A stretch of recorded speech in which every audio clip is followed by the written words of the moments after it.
तो let's start with Barcelona versus Napoli. अब यहाँ पे of course the stakes were too high because after 3 long years हम लोग फाइनली राउंड ऑफ 16 में अपीयरेंस बना रहे थे अपनी, एंड यहाँ से हार जाते तो जो ऑलरेडी चावी के ऊपर इतने लांछन लगे हुए हैं वो 2x हो जाते हैं एसेंशियली. एंड जितने भी उसके मैनेजरियल डिसीजंस हैं, जो भी उसके हैपनिंग्स रही हैं, जितने प्लेयर्स उसने सपोर्ट करा है, सारे डिसीजंस पे काइंड ऑफ अब एक काउंटर बन जाता even from those people who are actually in support of Xavi still to this date.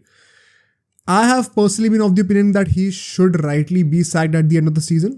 इसके ऊपर हमने बहुत ज़्यादा डिस्कशंस करे हैं पहले के पॉडकास्ट में, but none the less I was expecting कि एटलीस्ट हम लोग आज यहाँ पे जीत जाएं, ताकि अगर इसके बाद क्वार्टर्स में भी हारेंगे ना तो कोई एक्सपेक्टेशन लगा के बैठा नहीं होगा. सच राउंड ऑफ 16 में हम लोग हार जाते हैं तो फिर वो लगता है कि हम लोग जो बेसिक एक्सपेक्टेशंस थी सीजन के स्टार्टिंग में वो भी हिट नहीं कर पा रहे. So it was very essential for Xavi and Barcelona therefore to win this game. चाहे वो थम्पिंगली जीते, चाहे वो सर्वाइव करके जीते, बट रिजल्ट निकालना बहुत ज़रूरी था, and thankfully that is exactly what we got to see. Let's start with the lineups. यहाँ पे कुछ इंटरेस्टिंग टेक्स थे. बहुत बड़ा इसमें जो एक प्रॉब्लम थी हमारे लिए एज अ बार्सा फैन वो ये थी कि जो हमारे स्टार्टर्स थे कितने सारे, स्पेशली इन द मिडफील्ड, वो सब अवेलेबल ही नहीं थे because they have been injured. So ज़्यादा कोई चॉइसेस थी नहीं यहाँ पे चावी के पास. He had to make do of whatever the resources he had essentially. And यहाँ पे between the sticks we had Ter Stegen. Back 3 में once again we had Kounde, Araujo and Cubarsi. This was a very interesting pick and as you all might know it paid off really well. Midfield की हम लोग बात करते हैं. Double pivot में हमारे पास इस बार क्रिश्चियनसन थे एंड यूजुअली उनके साथ डियोंग होते थे, बट वो भी इंजर्ड है तो हमें गुंडोगान को खिलाना पड़ा. नेचुरली गुंडोगान पीछे खेल रहा था आज, तो थोड़ा सा गेम लिमिट ज़रूर हुआ उसका, but quite frankly we did not really have a lot of choices there. उसके आगे जो 2 मिडफील्डर्स थे in the attacking midfielder role, वहाँ पे हम लोग को देखने को मिला एक साइड पे रफीनिया था और दूसरी साइड पे फर्मीन लोपेस थे. यहाँ पे भी पेड्री नहीं थे, गावी नहीं थे, तो we did not really have a lot of choices. What was nice to see was कि राइट विंग पे once again Lamine Yamal was starting, left side पे कैंसेलो थे, and up top at least right now deservingly Lewandowski, given the fact that he has had some good form in the past few games. ये बात होगा हमारी lineup की. Napoli were also going with the 4-3-3. We were also lining up as a 3-2-4-1 on field. उसमें तो ज़्यादा tactics में change थे नहीं. यूजुअली हम लोग हमेशा हर बार्सा मैच में यही देखते आ रहे हैं season, and thankfully there was no change in that. I would have personally been surprised अगर हम लोग typical 4-3-3 के साथ चले गए होते, because on paper 4-3-3 का formation ही था, but on field it was once again a 3-2-4-1. The interesting part here is जैसे ही गेम स्टार्ट होता है, thankfully इस बार हम लोग जागे हुए थे. Genuinely बता रहा हूँ, from the get go within the first minute we had a chance to score. I think within the first 2 minutes also एक चांस बना था जहाँ पे कुबारसी ने from way back deep वहाँ से उसने एक लॉन्ग बॉल निकाल के दी थी, spotting a great run from फर्मीन Lopez. He almost scored but थोड़ा सा डीरेल हो गया था जाते जाते. एंड इतना एंड टू एंड गेम था ना स्टार्टिंग से. I am sure you all would agree with me कि this was the game of the round of 16 this year. अभी अगर हम लोग दोनों लेग्स को मिला लें, ऑफकोर्स अभी 2 मैचेस होने बचे हुए हैं, but I am pretty sure कि इससे बढ़िया मैच तो शायद ही कोई देखने को मिला होगा.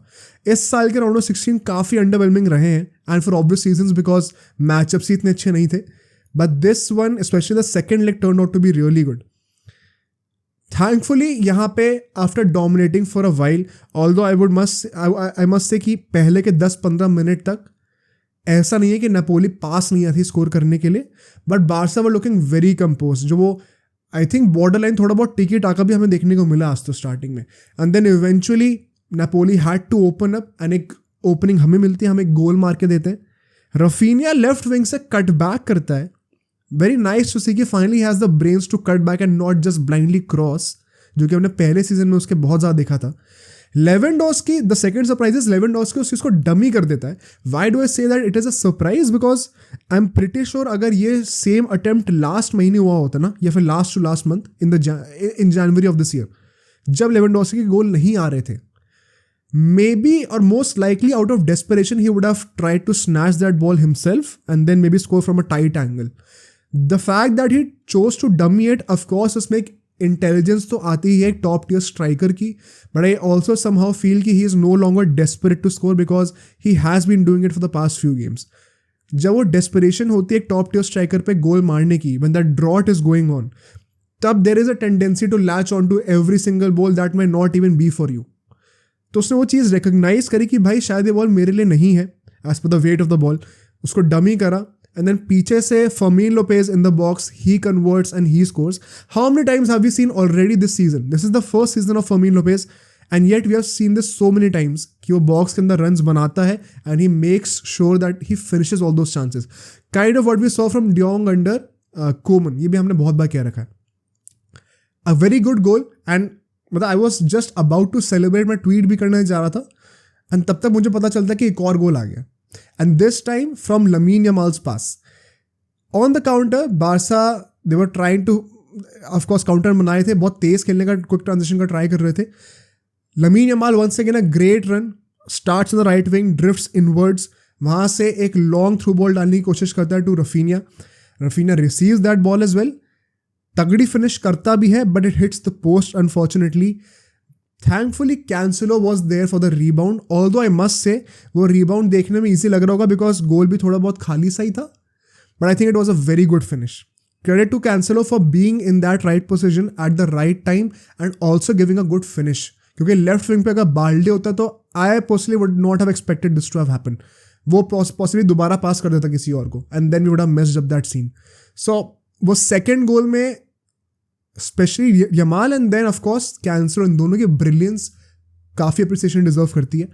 Rafinha on the other hand also had a very good game. We'll discuss how towards the end of this analysis. But Cancelo के उस गोल के बाद जहां हमें लगना चाहिए था कि हम लोग गेम अब इजीली सी ऑफ कर जाएंगे कहीं ना कहीं, of course we still kept making chances but it was not so simple because Napoli को पता था this is do or die.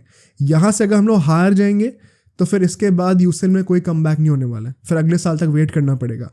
And given the turmoil that they have been through in the past few months, कोई बड़ी बात होती नहीं कि लोग घर पे आके हमारे चोक कर भी जाते.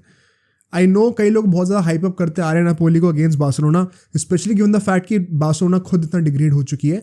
But I maintain this stance in the first leg as well कि ऑन पेपर जैसे हमारी टीम अभी भी है, even though it is not as per standards of 2014-2015, we still are much better than Napoli and we should be disappointed if we don't beat them.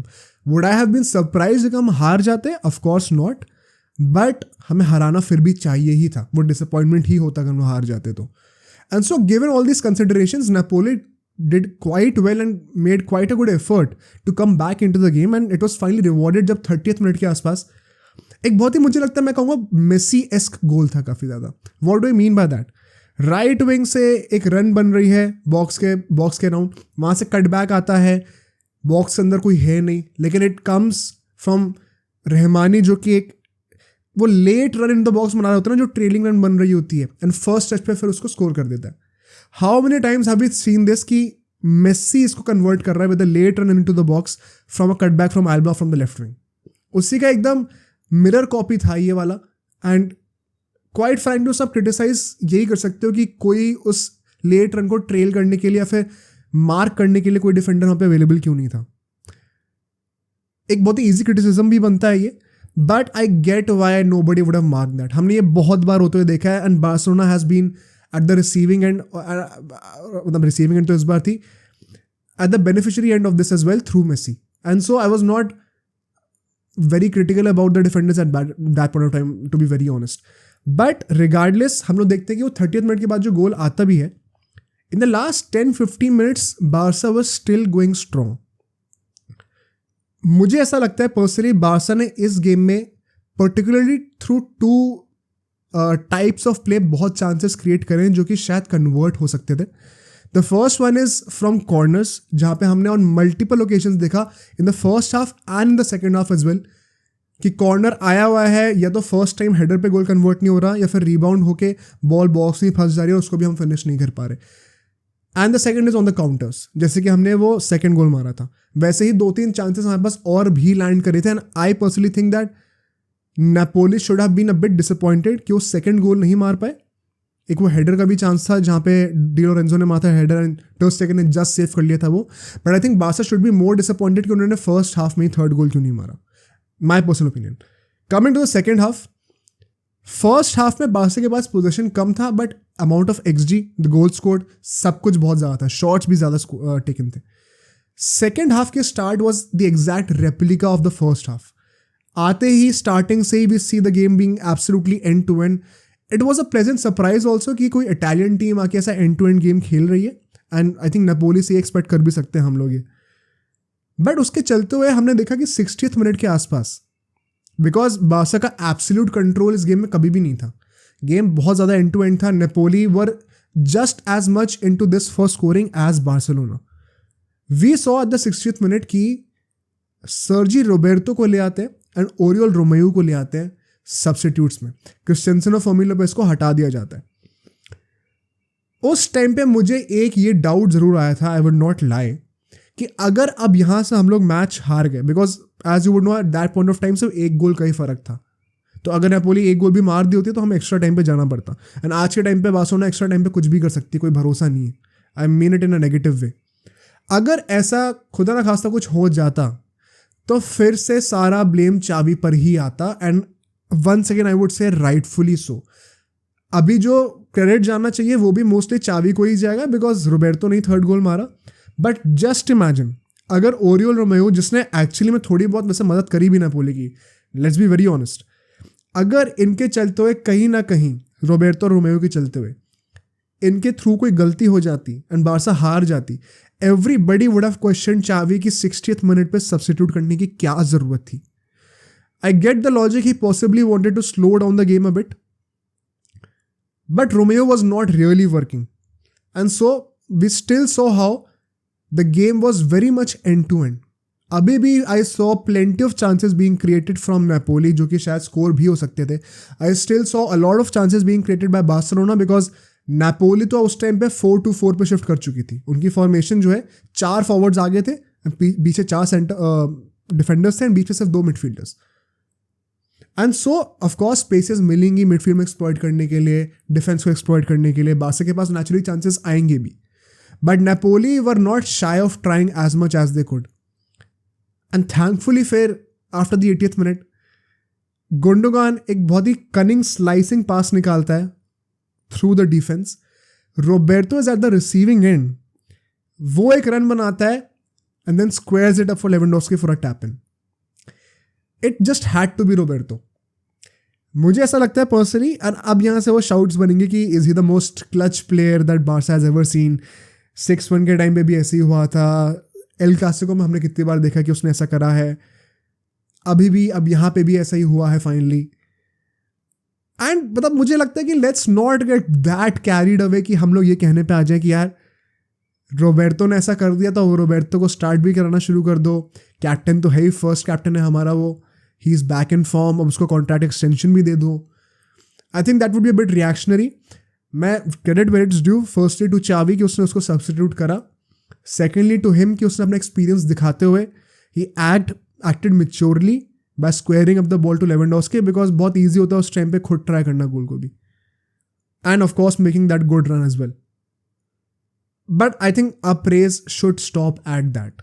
Let's not get very carried away and say कि अब रोबेर्टो को start करा दो, वैसी midfielders की कमी है. I think we should still keep our trust with the guys like Fermin Lopez, with Lamine Yamal. Of course, Yamal तो उस पोजीशन पे खेलता भी नहीं है, but you get what I mean. जो youngsters हैं जो उन्होंने अच्छा करके दिया है, let's keep our trust with those guys. Roberto will inevitably play some games in between because अभी इंजरी की इतनी ज़्यादा issues हैं हमारे पास. But with this, of course, we have qualified for the quarterfinals. यहाँ से क्या expectations होनी चाहिए हमारी? Let's talk a bit about that. अब देखो, एक बात तो फॉर सर्टन है, सारी की सारी जो बड़ी टीम्स थी ना राउंड ऑफ 16 में, बिकॉज आप जितने भी फिक्सचर्स देख लो apart from Inter and Atletico, उसके अब अलावा देखा जाए तो ऑलमोस्ट हर जगह पे, हर फिक्सचर पे एक बड़ी टीम है और एक छोटी टीम है. तो नॉट वेरी सरप्राइजिंगली हर बड़ी टीम ही क्वालिफाई कर गई है. एंड दैट मीन्स कि राउंड ऑफ 16 के फिक्सचर्स जितने ही बोरिंग थे, क्वार्टर फाइनल्स उतने ही ज़्यादा टाइट और एंटरटेनिंग होने वाले हैं. बिकॉज हर क्वार्टर फाइनल के फिक्सचर में एक बड़ी टीम होगी दूसरी बड़ी टीम के अगेंस्ट. एंड नेचुरली इनमें जो टॉप टियर टीम्स हैं, इन सारी बड़ी टीमों में से भी उस टॉप टियर में बार्सा नहीं आती अभी. उसमें रियल मैड्रिड आएगी, मैन सिटी आएगी, मे बी PSG आ सकती है. यू कुड आर्ग्यू कि शायद बायर्न म्यूनिख भी आ जाए given their second leg performance against Lazio. But Barca would be at the receiving end. जो बची हुई 4 टीमों में होंगे उसमें आएगी Barcelona. And so at the start of the season as well हमने ये डिस्कस किया था कि we should be aiming for quarter finals at least, but उसके आगे जाएंगे कि नहीं जाएंगे कुछ पक्का भी नहीं है, कुछ फर्क भी नहीं पड़ना चाहिए. आई थिंक अगर हम लोग क्वार्टर्स में बाहर होते हैं, गिवन की टीम भी मोस्ट लाइकली कोई बहुत तगड़ी टीम ही होगी, भाई डोंट बी सरप्राइज अगर बायर्न दोबारा मिल जाए हमें तो. सो आई थिंक अगर हम लोग हारते भी हैं तो कोई प्रॉब्लम नहीं है, just that we have to make sure कि हम लोग एक अच्छी फाइटिंग परफॉर्मेंस दे के हारें. That is all that we should be asking from the team now. जो बेयर मिनिमम था वो टीम ने करके दे दिया. इसके बाद don't expect to win. Underdogs वाला टाइटल मत दो बार्सिलोना को. I don't think we are going to win अभी and maybe win the next season also. अभी टाइम लगेगा जीतने में UCL को. बट द फैक्ट दैट हमने इतने टाइम बाद नॉकआउट्स में दोबारा री एंट्री ली एंड अब now we are at least going to the quarter finals, that calls for some celebration for sure. I think we should call it on that. Arsenal भी by chance जीत गई penalties पे आके. Was really hoping कि Porto जीते and players spoil sport. Let's see कि अब आज के जो 2 मैचेस होने वाले हैं, डॉर्टमुंड का जो मैच है एंड इंटर वर्सेस एटलेटिको जो है, उसके रिजल्ट्स क्या रहेंगे. That would also be fun to see. अगर बाय चांस हम लोग को से समबडी लाइक डॉर्टमुंड मिल जाए क्वार्टर फाइनल्स में, then maybe we could think about going to the semifinals as well. And maybe you could argue कि तब हमें फिर से डिसअपॉइंटेड होना चाहिए अगर हम डॉर्टमुंड से हारते हैं तो. But any other team I think we would be at the receiving and.